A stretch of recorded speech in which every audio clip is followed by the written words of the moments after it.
Sir நீங்கள் டிசியில் பண்ணிகிட்டு இருக்கிறதா டிசியில் இப்போ பண்ணிக்கிட்டு இருக்கீங்க, அதேமாரி ஜனநாயகன்லேயும் ரிப்போர்ட்டராக பண்ணிகிட்டு இருக்கீங்க அப்படின்றதும் தகவல் வந்துச்சு. அது நீங்கள் எப்படி பார்க்குறீங்க? அதுக்கப்புறம் 2 கேள்வி ஆரம்பிச்சுக்கிறேன்.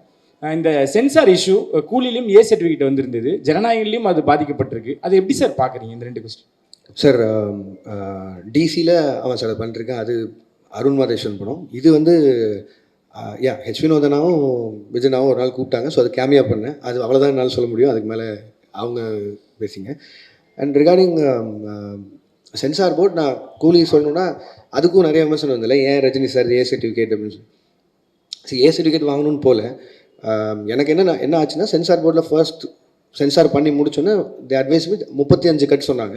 அப்புறம் ஒரு 9 மியூட்ஸ் இருந்தது. மியூட்ஸ் கூட ஓகே, எனக்கு பிரச்சனை இல்லைன்னு சொல்லிட்டேன். பட் 35 கட்டுங்கிறது வந்து என்னால் அன்றைக்கி ஏற்றுக்க முடியல. இப்போ படம் ரிலீஸ் ஆனதுக்கப்புறம் ஆல்ரெடி நிறைய இடங்கள் புரியலன்னு சொல்கிறாங்க. மேபி அது ஐல் டேக் த ப்ளேம். நிறைய இடத்துல நான் புரிய வச்சுருக்கணும். பட் ஆனால் அதையும் மீறி 35 கட் அப்படின்னா அது படமாகவே இருந்திருக்காது.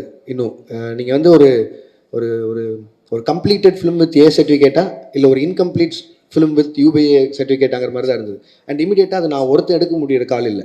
ஏன்னா அது எத்தனை கோடி இன்வெஸ்ட் பண்ணியிருக்காங்கன்னு உங்களுக்கு தெரியும். ஸோ நான் ப்ரொடியூசர்கிட்டையும் பேசினேன், ரஜினி சார்கிட்டையும் பேசினேன். அண்ட் எல்லோரும் பேசி முடிவு பண்ணி வி அப்ளை ஃபார் ரீசென்சார். உடனே ரீசென்சார் அப்ளை பண்ணோம். ரீசென்சாரில் அடுத்த பேனல் பார்த்துட்டு திருப்பியும் அதே 35 கட்டு அட்வைஸ் பண்ணாங்க.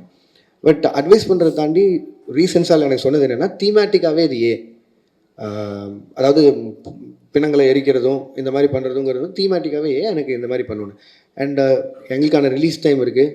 அண்ட் எனக்கு அந்த படத்தை எந்தையுமே விஷுவலாக கட் பண்ணிட வேணாம். இது எல்லாத்தையும் மனசில் வச்சுட்டு ரஜினி சாரோட அட்வைஸை எடுத்துகிட்டு அண்ட் தென் வி டிசைடட். ஏன்னா ஒரு ஏ சர்டிஃபிகேட் வந்ததுனால மட்டுமே ஒரு 40-50 கோடி வருமானத்தில் லாஸ் இருக்க மாதிரி இருக்கும்.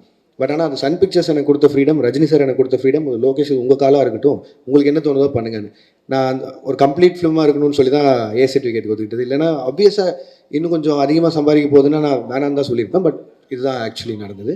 அண்ட் ரிகார்டிங் ஜனநாயகன் எனக்கு நீங்கள் வினோதனாக தான் கேட்கணும், நான் சென்சாருக்குள்ளே போகல, அதனால் நான் சொல்ல முடியாது. தேங்க்யூ.